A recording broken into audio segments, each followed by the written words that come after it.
merci à tous. Bonjour. Donc, avant de démarrer ma présentation, je me présente brièvement. Donc, je m'appelle Shafiq Kazal. Je suis le cofondateur d'un bureau d'études en environnement qui s'appelle Eco2 Initiative. On existe depuis 15 ans maintenant et notre métier, c'est d'accompagner les acteurs publics et privés dans la transition écologique. Et on fait ça à travers d'abord notre capacité à évaluer les impacts environnementaux de n'importe quelle activité, qu'elle soit tertiaire, industrielle, territoriale. Et donc, on travaille, on accompagne autant les stratégies des entreprises que des pouvoirs publics ou des collectivités. Et, euh, et depuis 15 ans, donc on travaille sur l'ensemble des secteurs, mais on s'est intéressé depuis plusieurs années à un secteur qui est beaucoup plus spécifique, qui est l'alimentation. En fait, on travaillait pour des entreprises dans l'agroalimentaire, des exploitations agricoles ou dans la restauration. Et on s'est vite rendu compte, parce que nous, on faisait beaucoup de bilan carbone notamment, on travaille sur les stratégies énergie-climat beaucoup. Et en fait, à chaque fois qu'on faisait des bilans carbone, on voyait que l'alimentation représentait un poste important. Juste un chiffre, l'alimentation dans les bilans d'émissions de gaz à effet de serre mondiaux, c'est un quart des émissions. On en parle peu finalement par rapport au transport ou à l'énergie, mais c'est un sujet majeur. Alors on l'aborde par d'autres biais. Il y a l'aspect biodiversité, la santé, l'agriculture biologique, voilà, tous ces éléments-là. Mais d'un point de vue climat, l'alimentation est un sujet majeur et qui est non seulement insuffisamment adressé par les politiques et par les entreprises, mais en plus, les citoyens et les consommateurs ont très peu conscience de l'impact réel sur le climat de leur alimentation. Et pourtant, c'est un des sujets sur lesquels on peut agir très rapidement et très facilement. Et donc, on a décidé de prendre ce sujet vraiment spécifiquement dans notre métier. Et au début, on l'a fait à travers des outils qu'on proposait aux entreprises, mais on s'est vite heurté aussi à une espèce de, je sais pas, de paresse intellectuelle ou de crainte de changement. On en parle souvent quand il s'agit de transition écologique. Alors, les gens sont convaincus quand on en discute, mais dès qu'il s'agit d'agir, on va dire que ça bloque tout de suite un peu plus haut dans les sphères décisionnaires, parce que voilà, il faut continuer à faire tourner la machine comme avant. Et donc, on s'est dit, ben, c'est pas grave, on va pas uniquement passer par nos clients, on va aussi créer des outils qui vont faire changer les choses. Et voilà, j'en arrive un peu à ma présentation, c'est ce que je vais vous présenter aujourd'hui. Euh, et sans plus tarder, je vais vous partager mon écran. Je peux partager mon écran? Oui, oui, normalement, c'est bon. D'accord. Ok.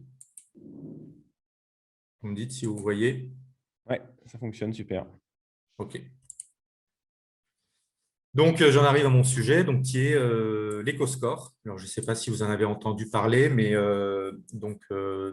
on a sorti l'éco-score, on a beaucoup communiqué dessus en début de cette année 2021.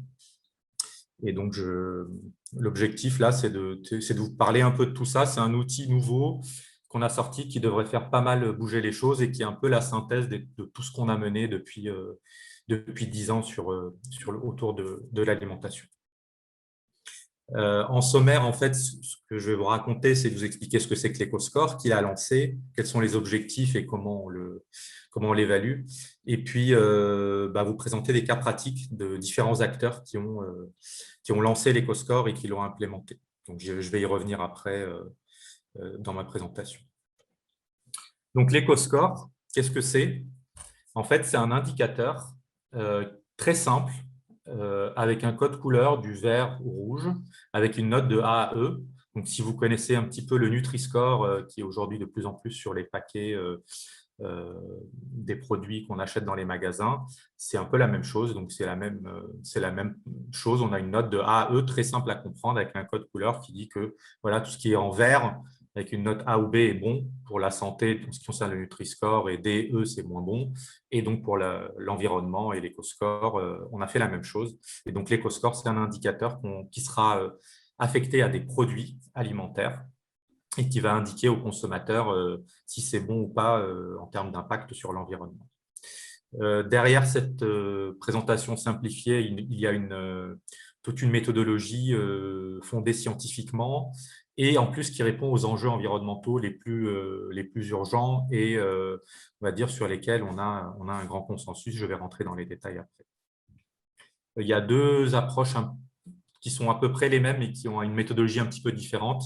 Donc, une qui s'applique aux produits que vous achetez en magasin, donc les produits entre guillemets industriels, et une autre qui s'applique aux plats préparés de type plat en restauration collective ou sur des sites de recettes, etc.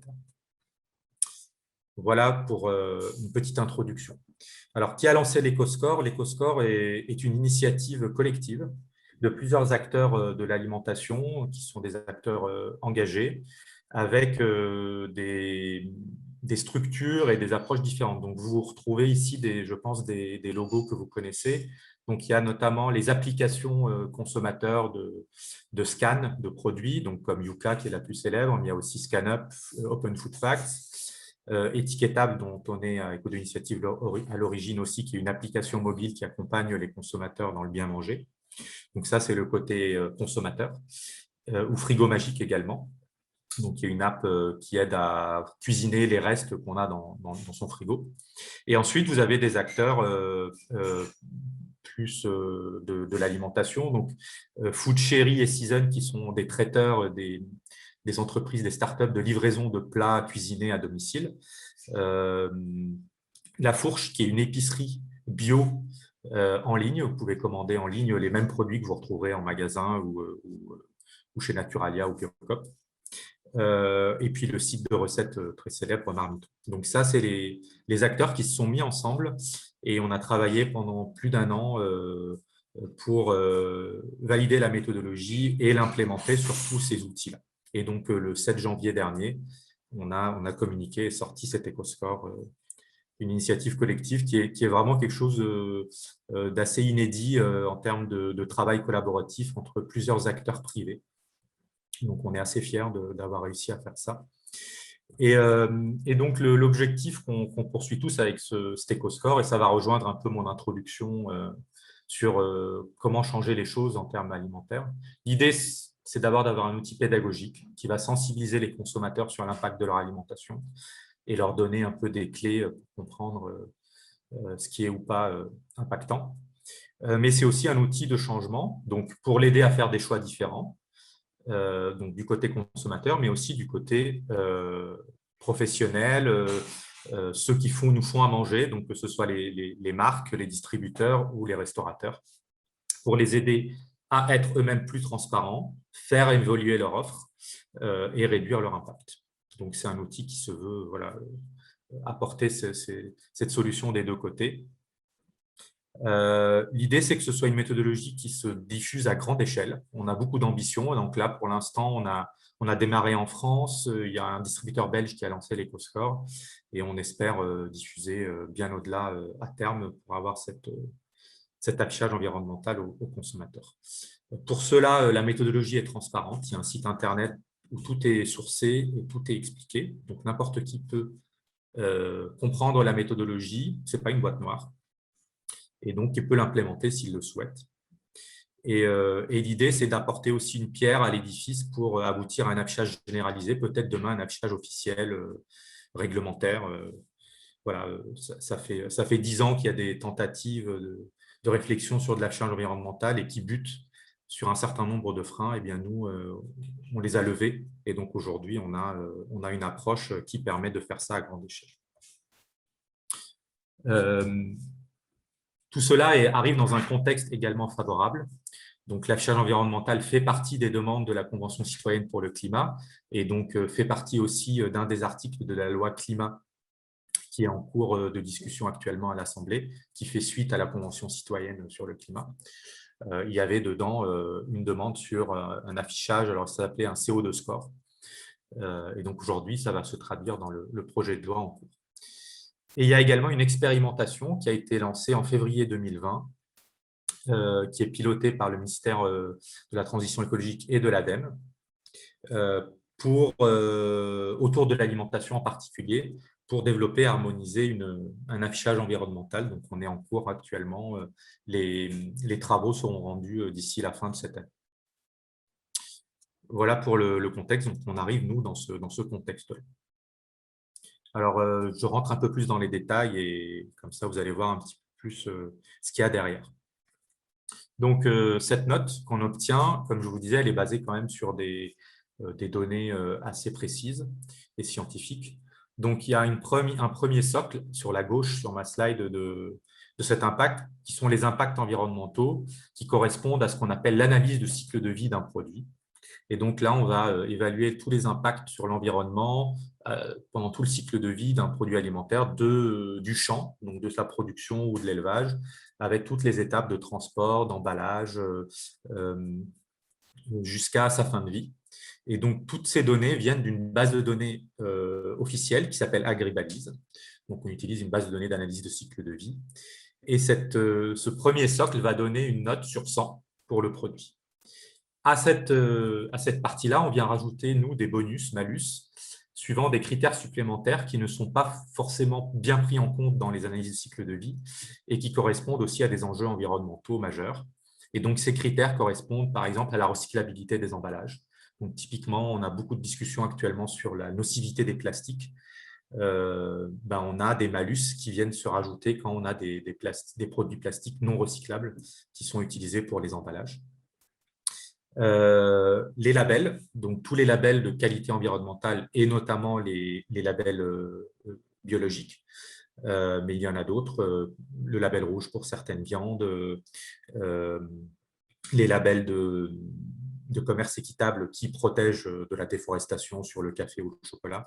Donc voilà, il y a un ensemble de labels qui vont donner des bonus au produit lorsque ce produit a ces labels-là. Et ensuite, la provenance des ingrédients. Donc, on va mettre des bonus ou pas de points selon la proximité ou pas des ingrédients, d'où ils viennent, et aussi les politiques environnementales des pays producteurs. Donc, si vous êtes dans un pays avec une réglementation environnementale assez stricte, vous allez avoir plus de points que si vous êtes dans un pays où il y a peu ou une faible protection environnementale d'un point de vue réglementaire. Donc, effectivement, ça équilibre un peu aussi par rapport à des pays où on produit à bas coût, mais avec des réglementations environnementales très peu ambitieuses dans des conditions de pollution ou de déforestation, etc. Il y a un autre critère également qui va rentrer en compte, c'est la saisonnalité des aliments. Alors ça concerne plus les produits frais, la restauration.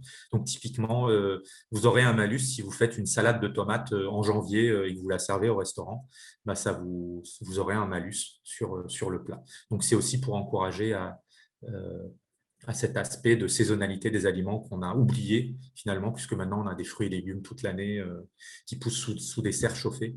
Et donc, on a voulu aussi mettre en avant cet aspect-là. Donc, voilà pour le principe général. Je disais, c'est des données scientifiques. Alors, un petit mot sur les données de la base de données Agribalise et l'analyse du cycle de vie. C'est quand même le socle très important sur lequel est basée cette note. Donc, ces données-là sont basées sur les données scientifiques de référence. Donc, c'est une base de données française. C'est un travail qui est porté par l'ADEME et l'INRAE depuis plus de 10 ans.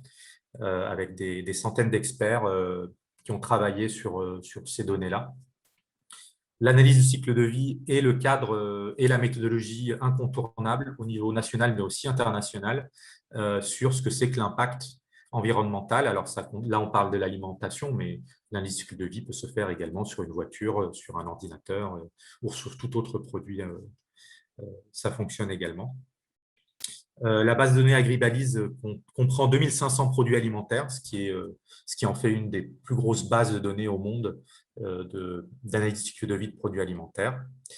Plein d'indicateurs environnementaux sont pris en compte. Alors, je parlais beaucoup du CO2, mais en fait, le CO2 est un parmi les 14 indicateurs qui sont pris en compte. Et tous ces indicateurs sont agrégés en un score unique qui est validé au niveau européen et qui s'appelle le European Footprint, le Product European Footprint. Et donc, c'est une méthodologie là aussi validée officiellement et scientifiquement au niveau de l'Europe. Toutes les méthodes de calcul sont transparentes et plein d'usages sont possibles de cette base de données. Donc, il y a l'affichage environnemental, évidemment, mais on pourrait aussi l'utiliser pour faire de l'éco-conception. C'est ce que font un certain nombre d'entreprises avec ces analyses de cycle de vie. Voilà, et puis c'est une base de données qui est régulièrement complétée, améliorée. Donc, il faut se mettre dans une dynamique d'amélioration. Sur les bonus-malus, j'en ai déjà dit un mot, mais pour vous donner un peu les chiffres. Donc, la note de l'EcoScore est une note sur 100. Et donc, vous avez là la liste des bonus. Donc, les labels vont apporter entre plus 10 et plus 20 points. La provenance des produits, alors si c'est une provenance inconnue, ça apportera 0 points. Si c'est un produit français, il y aura 15 points. Les politiques environnementales des pays producteurs, ben là, ça va de moins 5 à plus 5. Donc, la France, de mémoire, a 4 points en termes de réglementation environnementale. Et d'autres pays moins regardants, au moins 5. Ça, je ne l'ai pas dit, oui, sur les poissons, il y a un point important aussi. Selon les espèces de poissons, on va aussi mettre des malus. Il y a des stocks de poissons qui sont en danger, le fameux thon rouge, par exemple, pour ne donner que cet exemple-là, mais il y en a d'autres. S'il y a du thon rouge dans un plat ou dans un produit, il va perdre 10 points. La recyclabilité de l'emballage, donc là, c'est plutôt des malus pour les emballages non recyclables. Et puis la saisonnalité, j'en ai parlé. Moins 10 si tout le plat est hors saison, et plus 5 si c'est 100% de saison. D'un point de vue pratique, ce logo que vous avez vu de l'EcoScore et la méthodologie sont disponibles pour être utilisés. Il n'y a pas de barrière à l'entrée, sauf qu'il y a un règlement d'usage qui nécessite une procédure d'enregistrement où on s'engage à appliquer la méthodologie de l'EcoScore de manière rigoureuse. Et il faut être transparent sur les données et sur les calculs. Et il faut informer le collectif lorsqu'on veut utiliser ce logo ou afficher l'EcoScore sur ces produits. Donc, basiquement, vous pouvez, si vous avez des produits, vous êtes distributeur ou une marque, calculer l'EcoScore. Vous pouvez aller sur le site de la méthodologie, faire les simulations. Il y a un outil qui vous permet de le faire. Mais si vous voulez l'afficher officiellement sur votre site ou sur vos produits, il y a une procédure à respecter. Voilà pour cette partie-là. Alors, comment on l'intègre sur les produits? Juste, je fais une petite pause. Est-ce qu'il y a déjà des questions, Antonin, ou je continue? Parce que je ne vois pas. OK, très bien. Et n'hésitez pas à les mettre sur le chat si vous voulez tout au long, si vous en avez qui vous viennent à l'esprit. Comme ça, on les aura toutes d'un coup et je pourrai y répondre. Très bien, donc je continue. Donc, ce que je vais vous présenter là, c'est des cas pratiques. Ça va être beaucoup plus parlant pour vous sur comment on intègre l'EcoScore. Donc, première possibilité, c'est de faire soi-même vos calculs. Et donc là, je vais vous présenter ce qu'a fait La Fourche. Donc, La Fourche a utilisé la méthodologie. Ils ont même calculé leur EcoScore. Ils les ont affichés. Donc, La Fourche, comme je disais, c'est un magasin en ligne. Donc, ils vendent des produits d'épicerie. Donc, ce n'est pas du frais, mais c'est plutôt, ça va des céréales, du chocolat, des huiles, des boissons, etc. Il y a 27 000 foyers adhérents, notamment en France, Belgique et Luxembourg. Ils ont un catalogue de plus de 3000 produits. Et c'est une marque très engagée avec vraiment une ambition et une exigence dans la sélection des produits qui sont mis sur le site.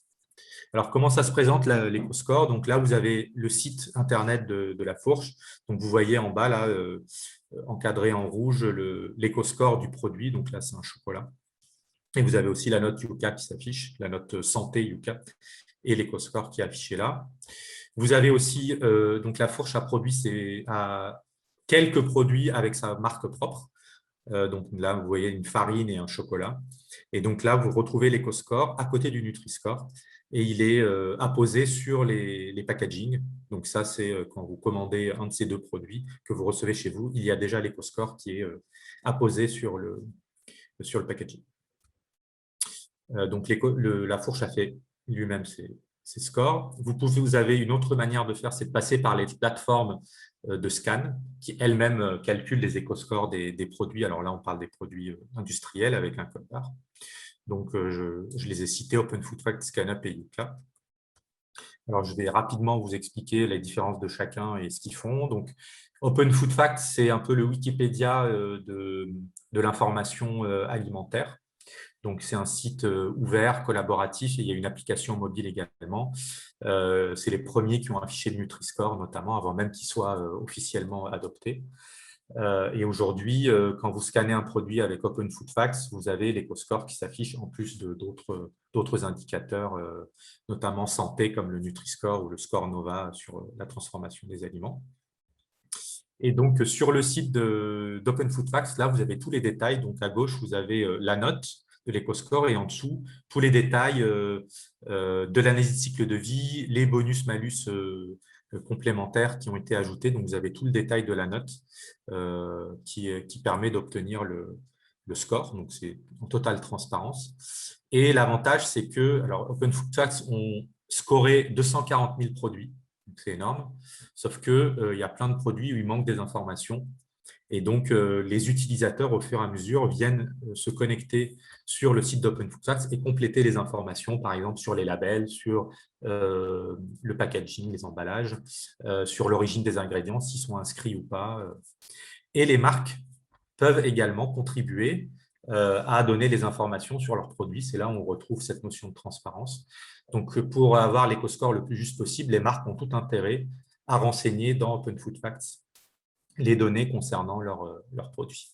Donc, il y a un site dédié aux producteurs qui leur permet d'échanger avec Open Food Facts. Il leur donne les informations nécessaires. Open Food Facts se charge de les calculer et de les afficher, évidemment. ScanUp, c'est une autre application de scan également qui travaille avec les distributeurs et avec les marques. Donc, là, il y a un accompagnement plus poussé pour les entreprises. Ils mettent à disposition aussi des bornes et des distributeurs dans les magasins pour les clients qui veulent scanner leurs produits et avoir des informations.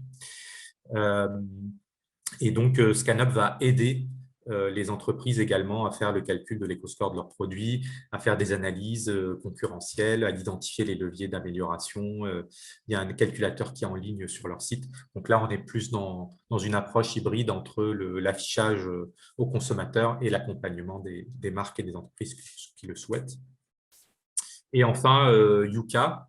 Donc Yuka, qui est une appli indépendante destinée aux consommateurs, qui affiche l'éco-score désormais. Donc, vous avez 2 notes dans Yuka. Avant, il n'y avait que la santé. Et maintenant, vous avez la note environnementale avec l'éco-score et un certain nombre de détails sur le calcul. Donc, Yuka, la grosse différence, c'est que c'est l'application la plus utilisée. Il y a 18 millions d'utilisateurs dans plusieurs pays, dont 12 millions, voire plus, rien qu'en France. Et donc, c'est une application qui fait vraiment la différence en termes de choix du consommateur. Beaucoup d'utilisateurs, quand ils font leurs courses, ont Yuka à la main et vont faire des choix en fonction des scores qui vont s'afficher. Donc, c'est vraiment très important pour les marques aussi d'avoir les bons scores sur Yuka. Et donc, Yuka propose également aux utilisateurs de renseigner un certain nombre d'informations. Donc, dans l'appli, par exemple, il y a des produits qui n'ont pas encore d'éco-score. Eh bien, il y a des champs dans l'application Yuka dans lequel on peut renseigner l'origine des ingrédients, la description de l'emballage, les labels, etc., les caractérisations du produit pour qu'il ait un score. Donc là aussi, on a une approche collaborative et itérative. Voilà pour cette partie-là. Et enfin, donc, autre outil aussi disponible, c'est concernant la restauration ou les sites de recettes. Donc là, je peux en parler puisque c'est nous qui avons développé au niveau des codes d'initiative. Donc, c'est étiquetable. Étiquetable, donc c'est une appli mobile, mais c'est aussi des outils et notamment un logiciel de calcul de l'impact de plats préparés en restauration sur des sites de recettes. Et donc, je crois qu'après moi, il y a Foodcherry qui va venir. Donc, Foodcherry est un des utilisateurs d'étiquetables. Et donc, Caroline pourra en parler en détail. Mais en gros, c'est une offre pour les restaurateurs, pour la restauration collective, pour les sites de restauration ou les sites de recettes, qui leur permet de calculer l'éco-score, entre autres, mais également le Nutri-Score. Il y a un score social également, et puis tout un ensemble d'informations sur les plats qu'ils cuisinent. Voilà pour cette partie-là. Et donc, étiquetable, il y a plusieurs possibilités. Soit on utilise directement le logiciel, donc là, on saisit nos recettes directement.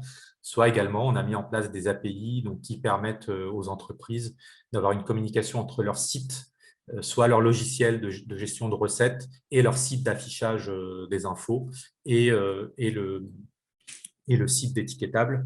Et donc, ça permet d'automatiser. Alors, il y a un peu plus de développement à faire, mais grâce à cette API, ça permet d'automatiser beaucoup plus et les calculs et les renvois des informations qui peuvent être affichées sur les sites Internet.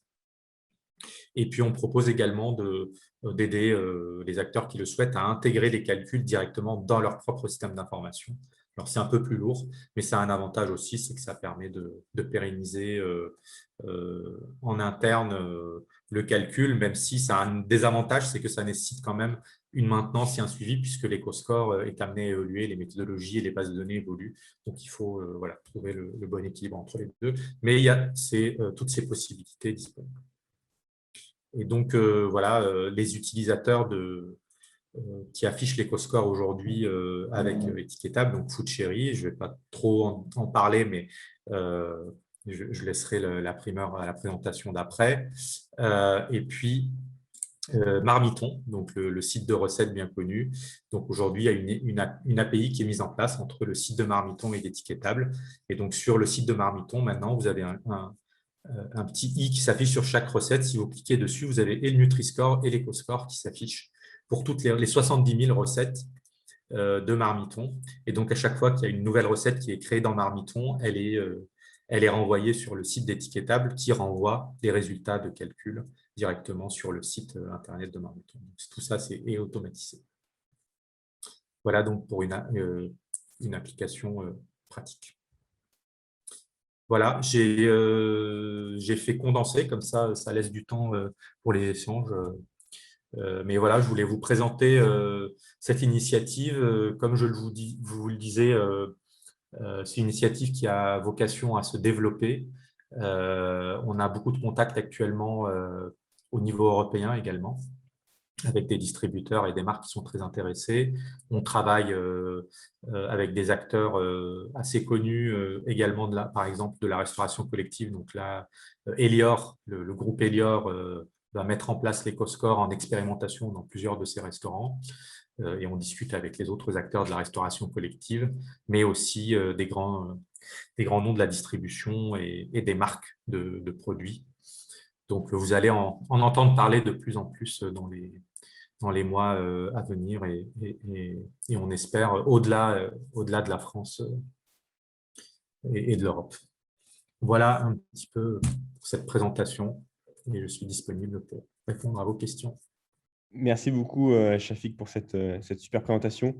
Ce que je vous propose pour ceux qui posent des questions, c'est de remettre la caméra. Comme ça, Shafik peut mettre des visages derrière des noms ou des entreprises.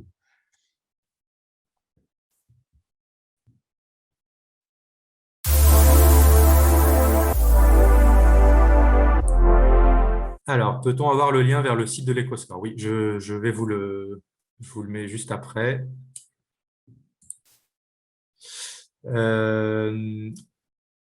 Les calculateurs sur les applis OpenFoodFacts et ScanUp reprennent-ils les mêmes modalités de calcul que celles du site de l'EcoScore?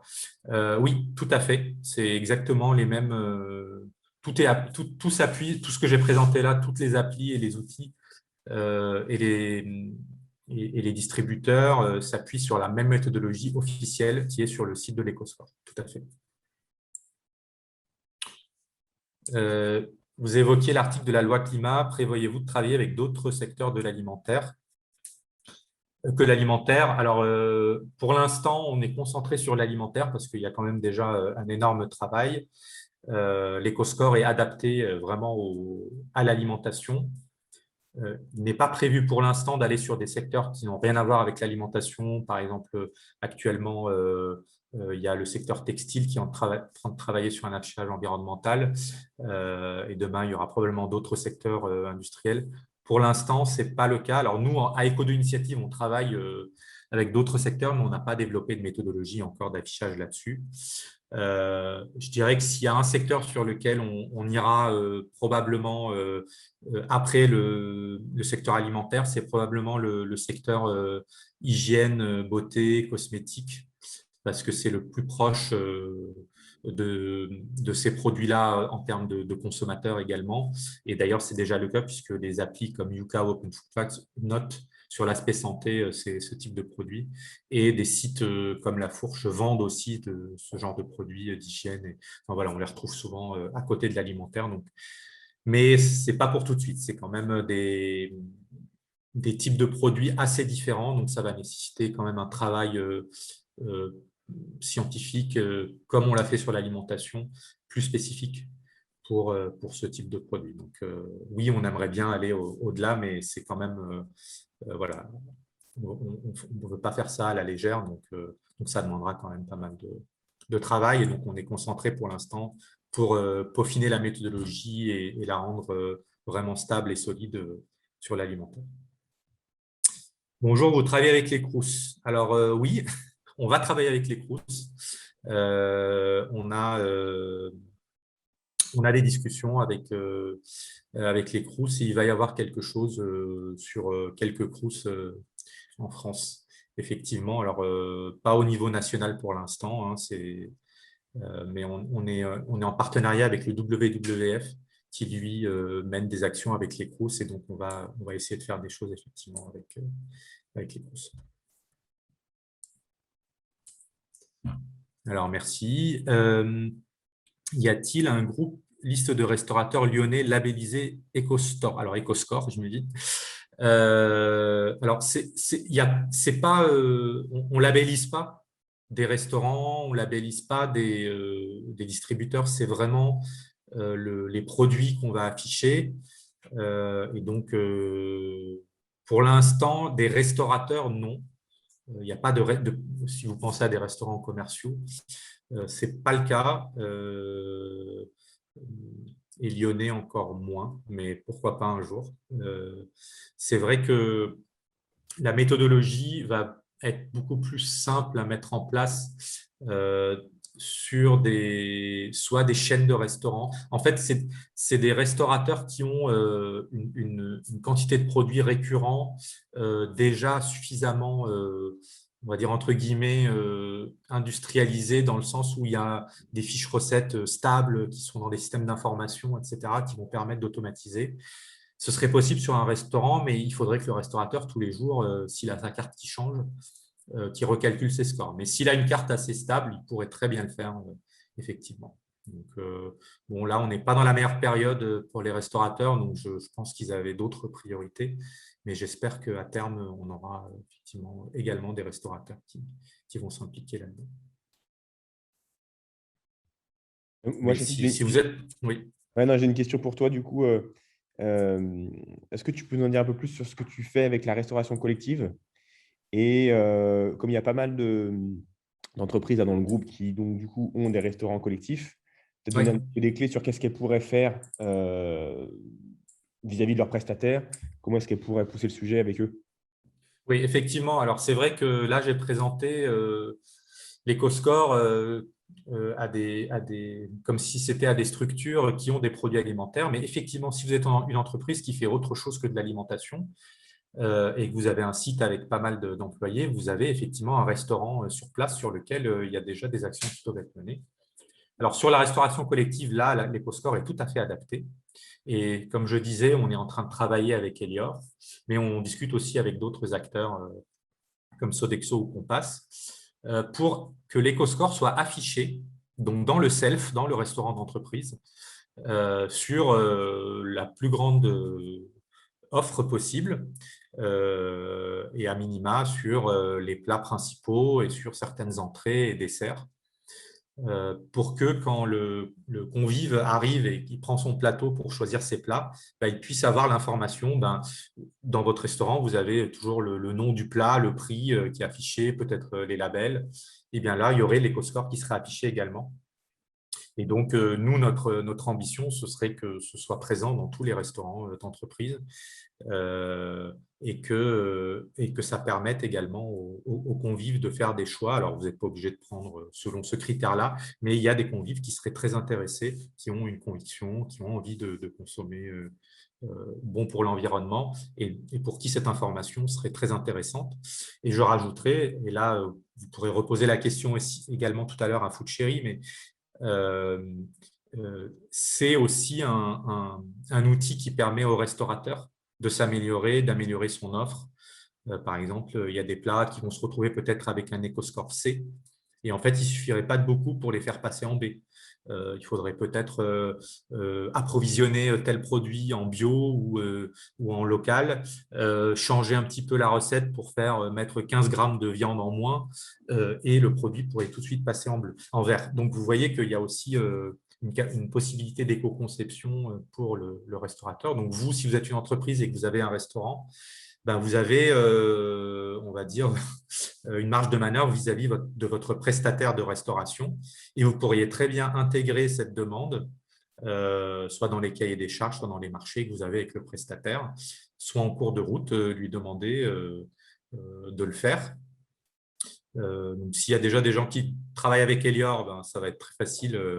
Il suffira de leur demander, mais Sodexo ou d'autres prestataires aussi sont aujourd'hui bien au courant et s'intéressent à ces sujets. Et d'ailleurs, Food Cherry est une filiale du groupe Sodexo. Donc, voilà, ces acteurs sont déjà prêts et verraient, je pense, d'un très bon œil une demande venant de leurs clients autour de ça. En fait, ils ont besoin de ça. C'est souvent comme ça que ça marche. Si les clients sont demandeurs, ben, ça fait très vite bouger les choses. Et donc, vous, là, sur la partie restauration collective, vous avez ce pouvoir-là en tant que client. Et en plus, ce serait vraiment une opération sur laquelle vous pourriez faire beaucoup de communication positive et de sensibilisation vis-à-vis des salariés de l'entreprise. Donc, voilà un outil très concret et très pratique là-dessus. Merci. Il y a une question de Cécile. Shafik, il y a une nouvelle question de Cécile dans le chat. Ouais, alors attends, j'y vais. Excusez-moi. Alors, vous disiez que les informations sur les produits des applis tels que Yuka, par exemple, sont souvent incomplètes et donc renseignées par l'utilisateur. Ces informations sont-elles vérifiées? Oui. Alors, pour l'instant, au départ, en tout cas, de l'éco-score, il y en a forcément, puisque c'est quand même un travail de longue haleine. Il y a des centaines de milliers de produits sur le marché.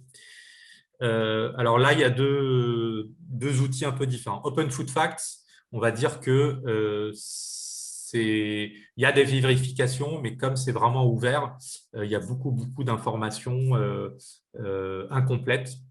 Donc, il va y avoir des utilisateurs qui vont renseigner un produit, mais pas forcément toutes les informations.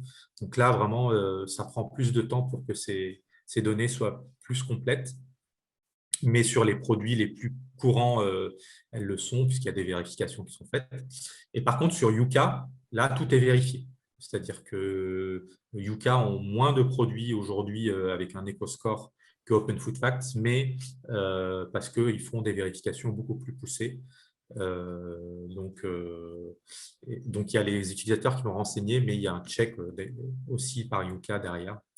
Donc voilà. Mais l'avantage, c'est que sur ces plateformes-là, comme vous avez le détail du calcul, on voit tout de suite s'il y a des données incomplètes. C'est-à-dire c'est indiqué. Open Food Facts va indiquer voilà, les données sur les origines des ingrédients ne sont pas disponibles. Donc, on a mis le score le malus le plus élevé.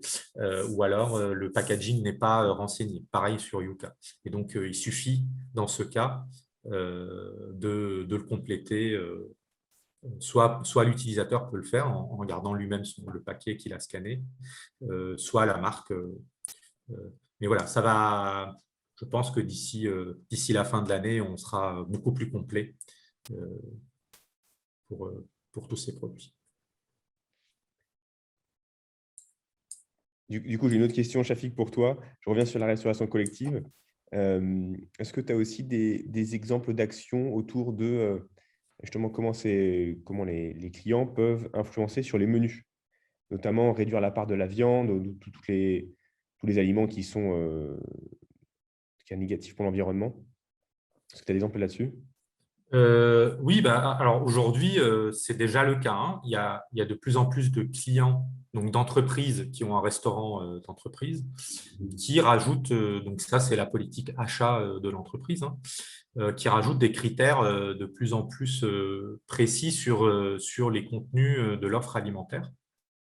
Et donc, moi, j'ai déjà vu passer des appels d'offres et des marchés, des critères de ce type-là. Donc, effectivement, alors, il n'y a pas encore beaucoup sur la viande, mais il pourrait y avoir dans les cahiers des charges, par exemple, une exigence d'avoir un plat végétarien tous les jours dans l'offre alimentaire. Donc ça commence à apparaître dans les cahiers des charges, puisqu'il y a une demande aussi des convives. Il y a de plus en plus de personnes qui souhaitent, enfin, pas forcément, elles sont même pas forcément végétariennes, mais voilà, il y a une appétence aussi pour manger moins de viande et pas tous les jours. Et dans les cahiers des charges, il y a depuis très longtemps aussi des exigences, des demandes en tout cas sur une part de produits bio, sur des produits locaux, de circuits courts, etc. Donc ça fait déjà partie des cahiers des charges. Et donc, si ce n'est pas le cas dans votre marché ou dans l'offre de votre prestataire, il suffit d'aller regarder dans le cahier des charges qui lui a été fourni, voir quand est-ce qu'il sera renouvelé. Et donc, c'est ici, à cet endroit-là qu'on peut rajouter ces critères-là, et il y en a de plus en plus, effectivement. Bon, je continue avec les questions, du coup, s'il n'y a pas d'autres questions dans le chat. Peut-être une dernière et avant, il est 10h moins quart. Est-ce que vous avez déjà suffisamment de recul pour voir quel est l'impact justement de l'éco-score sur la consommation des consommateurs, que ce soit en restauration collective ou en magasin? Alors, c'est une très bonne question. Alors, pour l'instant, on l'a sorti donc, le 7 janvier, donc c'est encore trop tôt. En revanche, donc, je reprends le contexte actuel. J'ai parlé d'une expérimentation menée par le gouvernement, donc par l'ADEME et le ministère de la Transition écologique. Cette expérimentation vise justement à évaluer un certain nombre de méthodes et d'affichages environnementaux. Et donc, il y a 19 projets qui ont été présentés dans le cadre de cette expérimentation. Et dans ces projets, le but est effectivement pour ceux qui ont une approche de la tester auprès des consommateurs. Donc, nous, au niveau de l'EcoScore, on a présenté 5 projets différents. Donc, il y a Elior, Yuka et Open Food Tax ont présenté des projets. Carrefour aussi a présenté un projet et une autre appli qui s'appelle Carbone. Et donc, dans tous ces projets, il est prévu de faire des tests et des expérimentations consommateurs. Et donc, par exemple, sur la restauration collective avec Elior, on a prévu 3 restaurants sans affichage, 3 restaurants avec affichage. Et on va regarder la consommation avant l'affichage pour les 6 restaurants et la consommation après affichage sur les 6 restaurants. Et on pourra comparer et voir s'il y a des différences. Donc, c'est en cours. Donc, on n'a pas encore de résultats, mais c'est en cours. Et Carrefour va faire la même chose dans des magasins en physique également pour tester et voir est-ce que ça change les choix des consommateurs là-dessus. Donc, ça devrait venir, pareil, d'ici la fin de l'année, on aura un peu plus de recul et des informations sur cet aspect-là. Ok, merci. J'ai une question. Est-ce qu'on travaille avec le label Bleu Blanc Cœur? Alors, nous, on ne travaille pas avec les labels, hein, ce n'est pas l'idée. Par contre, le label Bleu Blanc Cœur fait partie des labels qui sont valorisés dans les bonus sur certains produits, de mémoire sur le poulet, je crois. Je ne voudrais pas dire de bêtises, mais oui, le label Bleu Blanc Cœur fait partie des labels qui donnent des bonus dans l'EcoScore.